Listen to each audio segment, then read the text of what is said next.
Vamos falar sobre misturas, não sobre mistura entre raças, mas mistura entre espécies envolvendo o cão. Eu tive ideia de fazer esse tema a partir desta notícia sobre o encontro de um misterioso animal híbrido de cachorro com raposa que teria sido encontrado no Rio Grande do Sul, perto da cidade de Vacaria, após um atropelamento. Vem comigo e no caminho eu explico.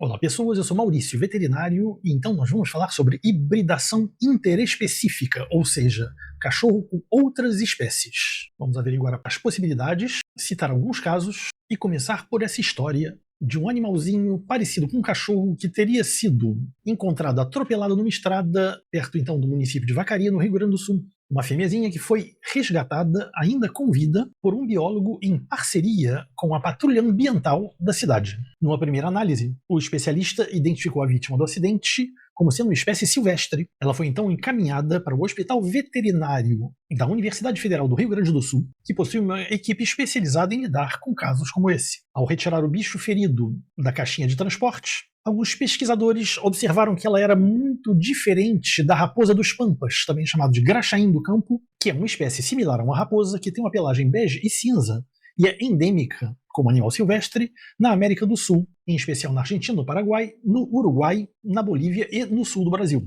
O animal, então, uma vez que ele melhorou um pouquinho, esse bichinho, que é uma fêmea, ela foi transferida para o canil. Mas o comportamento dessa fêmeazinha, ela não era em nada semelhante ao de um cachorro. Ela se recusava completamente a comer a ração industrializada, por exemplo. Então os cuidadores decidiram variar um pouco a alimentação e ofereceram pequenos roedores a esse canídeo misterioso. E aí ela comeu sem pestanejar, como aliás se espera de um animal selvagem. A partir disso, essa cachorrinha foi enviada mais uma vez para o setor de animais silvestres.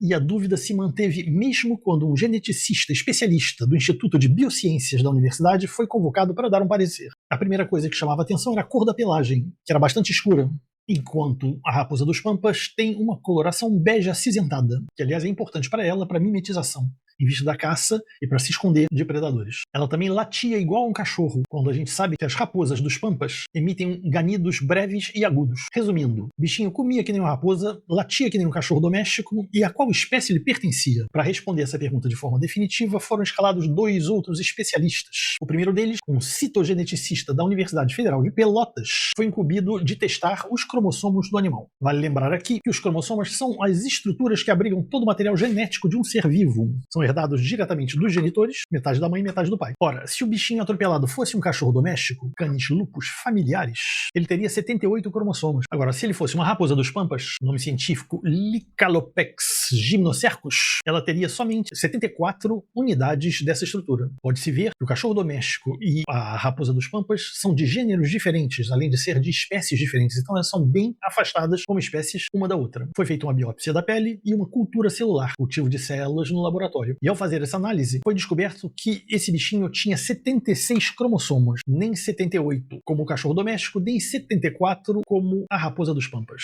Ora, o único canídeo existente no Rio Grande do Sul com esse número de cromossomos é o lobo-guará, Chrysocium brachyurus, mas os cientistas logo descartaram a ideia do indivíduo pertencer a essa espécie porque é completamente diferente em relação às características físicas. A partir desse trabalho, eles chegaram à conclusão de que o animal não era nem um cachorro, nem uma raposa dos Pampas, mas sim uma mistura das duas espécies. Esse número inusitado de cromossomos poderia ser explicado pelo cruzamento entre representantes das duas espécies. Do cachorro vieram 39 cromossomos, a metade do total, e da raposa vieram 37. A combinação dos dois chega exatamente aos 76 cromossomos encontrados no laboratório gaúcho. Para confirmar esse achado, foi realizado na universidade uma análise dos genes do híbrido em detalhe, ou seja, uma cariotipagem. E a primeira coisa que se examinou foi o DNA mitocondrial, que é herdado exclusivamente da mãe, já que ele fica fora do núcleo da célula e separado do restante do DNA. E o exame mostrou que a linhagem materna dessa cachorrinha era 100% de uma raposa dos Pampas, o que quer dizer que a mãe dela era uma raposa e o pai era um cachorro. Analisando o DNA completo, os pesquisadores descobriram trechos de genes exclusivos para cachorros e outros que só aparecem nas raposas.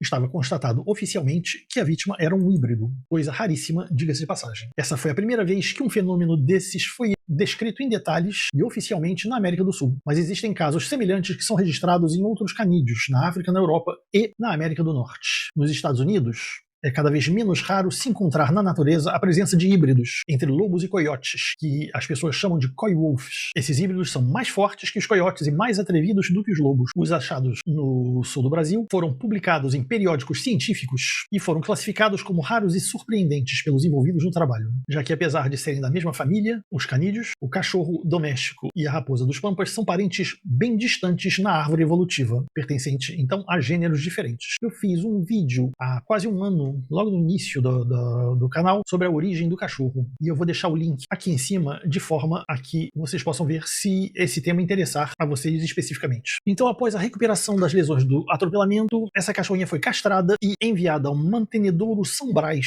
um santuário zoológico sediado em Santa Maria, também em Terras Gaúchas. Após a publicação desses resultados, e para dar continuidade a essas pesquisas, os pesquisadores da faculdade entraram em contato com o Mantenedouro São Brás, em Santa Maria, para solicitar outras fotos atuais do híbrido, mas quem atendeu informou que o animal tinha morrido já há alguns meses, e não se conhece as razões da morte dessa fêmeazinha. É sempre delicada a presença desses híbridos, porque esse fenômeno pode ser bastante prejudicial em relação a alguns aspectos, como o risco de uma possível troca de doenças entre as espécies, e tudo isso pode virar um problema sério. Além disso, uma cachorrinha como essa, de cor mais escura, ela tem mais dificuldade a encontrar comida, pois ela perde o mimetismo natural que a coloração de base da raposa dos pampas confere, mas não são casos muito frequentes em vista do distanciamento entre as duas espécies. Muito mais frequente e muito mais fácil é a hibridação entre cão e lobo, por exemplo, que acontece haver aqui uma relativa facilidade, gerando indivíduos que não são inférteis, e existem, aliás, duas raças caninas que são misturas com o lobo oficialmente e que são reconhecidas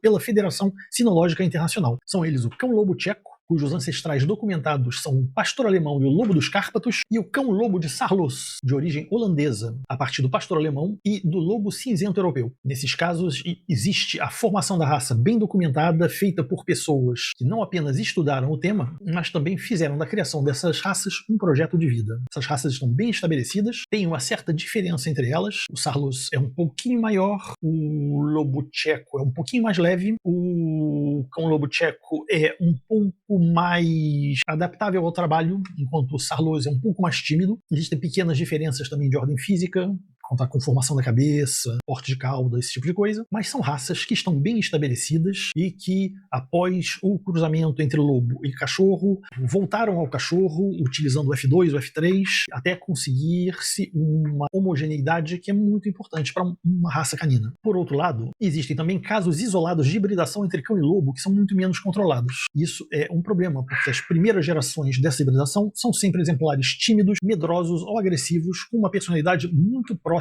daquela do lobo. É o caso, por exemplo, de um cachorro chamado Yuki, um cão-lobo gigante, abandonado por seus donos em 2008 num matadouro. Segundo eles, o cão tinha um comportamento de lobo e foi parar num santuário de animais na Flórida. Esse cachorro tinha como característica principal o fato de ser enorme, da ordem de 1,50 m de altura na cernelha, como aliás as fotos que eu estou colocando aqui atrás podem mostrar. Foi feito também um cariótipo do Yuki, que acusou 87,5% de genética do lobo cinzento europeu, 8,6% de husky siberiano, e 3,9% de pastor alemão. E ele ficou famoso por seu tamanho avantajado, muito superior aos seus ancestrais acusados pelo exame de DNA. Esse aspecto, aliás, é conhecido das leis da genética e é chamado sobredominância, quando os atributos físicos dos descendentes ultrapassam o esperado a partir das características dos pais. Utiliza-se essa sobredominância, por exemplo, em cruzamento industrial em bovinos.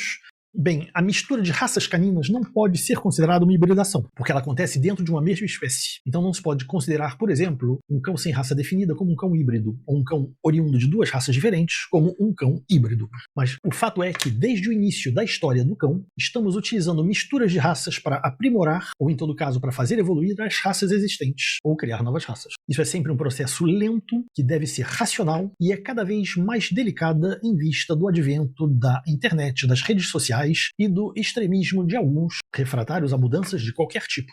Mas isso não impede que novas raças apareçam e se imponham pela aclamação popular.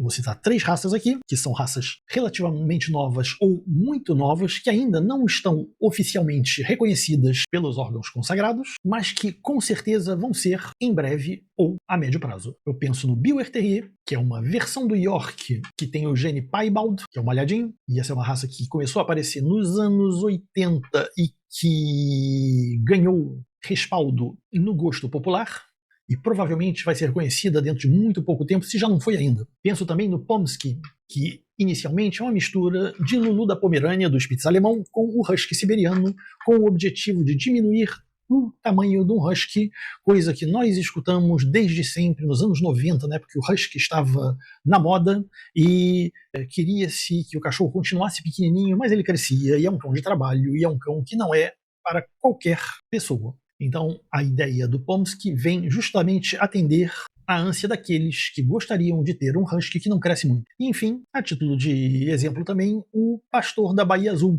do Blue Bay Shepherd, que é uma raça americana que já tem mais ou menos 10 anos que foi criada com um trabalho incansável de uma certa criadora no norte dos Estados Unidos, a ter um pouco de lastro também e provavelmente vai ganhar vida própria. Mas é claro, isso é papo para uma outra conversa, então até breve para um próximo vídeo.